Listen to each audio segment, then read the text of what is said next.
Salut les Turtles, j'espère que vous allez bien. Je vous retrouve pour le récap du jeudi 5 mars qui était une journée assez compliquée. Et du coup, il y a eu pas mal de messages de personnes qui m'ont écrit en privé pour savoir comment ton indicateur se débrouille ce jour-là. Alors c'est assez facile, donc j'avais donné comme d'habitude des zones. Donc cette zone-là en replay était notée à 24 997. Là-haut, on avait 25 175 et plus bas, j'avais 24 683 qui m'étaient donnés. Donc l'idée, c'est de se dire, si ça part vers le bas, ça veut dire que cette zone ici, vu qu'on est à côté, va me faire office de résistance. Donc j'attendrai qu'on parte vers le bas, qu'on vienne faire un pullback sur une zone d'appui et puis que ça reparte encore un peu plus bas. Et le cas échéant, si on part vers le haut, vous voyez, je note les flèches ici, j'attendrai un pullback et du coup, j'essaierai de viser, pourquoi pas, cette zone des 25 175. Donc, il est 15h24, excusez-moi, je me mets en mode avion. J'ai donc l'open, on est 15h24, toc, donc ça y est, 15h27. Donc l'open va ouvrir ici à peu près là juste sous ma zone là, 24 997, 24 987. Voilà, c'est l'open, on peut le noter ici. Toc, c'est l'open US. On va voir est-ce que ça part vers le bas, est-ce que ça part vers le haut. Donc nous, quoi qu'il arrive, on ne se précipite pas. Donc éventuellement ma zone ici que vous voyez à 997 du coup servirait de support. Donc je vais attendre un pullback et un redépart pour pourquoi pas viser les 25 175.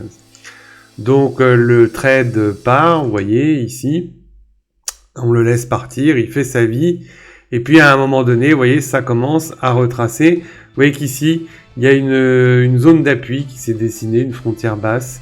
Donc je laisse faire, je vois ce qui se passe. Soit je rachèterai si on repasse au-dessus de 25 093, sinon je vais laisser descendre pour voir s'il y a une zone qui va me faire support. Ici, vous voyez que j'ai mon point pivot qui vient de s'ajuster ici. Et puis, vous voyez que le retracement semble fini. J'ai une englobante. Donc, je pourrais me dire, pourquoi pas, acheter ici. Hop, avec un stop donc sous les derniers plus bas. Et puis, on pourrait facilement imaginer, pourquoi pas, aller au moins chercher ici. On a du 1 pour 1. 75 points, les 25 173, ou pourquoi pas les plus hauts de Londres, qui m'amènerait sur du 1,6 en TP2 éventuellement. Donc voilà, je vais légèrement mettre en dessous, on va pas se disputer, voilà, ça ferait une centaine de points, pour un risque de 64 points, ça fait un ratio de 1,55, c'est plutôt pas mal. Donc on lance le trade, comme d'habitude, c'est parti. Le trade part, vous voyez, on a un petit peu de drawdown, mais ça monte tranquillou. Le trade a démarré, je vous rappelle, à 15h45. Ça monte, l'entrée est plutôt bonne et toc, ça y est, TP à 16h. Le trade a duré 15 minutes en ligne droite, 100 points, grâce à cet indicateur que j'ai créé, qui me permet d'avoir des zones et de savoir si ces zones vont faire support ou résistance. Et puis j'attends le pullback et je rentre. Un trade qui dure 15 minutes. Je n'en cherche pas plus, c'est la fin de la journée.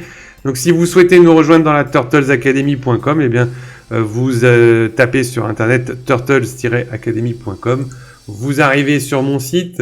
Vous allez sur l'onglet abonnement. Alors le site est en cours de finition, hein, il va être fait.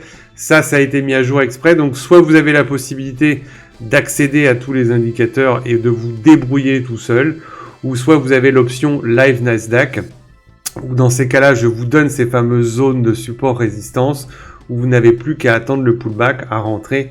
Et puis je vous donne bien évidemment les TP à viser là où vous pouvez encaisser sereinement. Voilà, la vidéo fait 4 minutes, un peu moins de 5 minutes. Je vous souhaite à tous une très bonne journée et je vous dis à très bientôt. Ciao, ciao.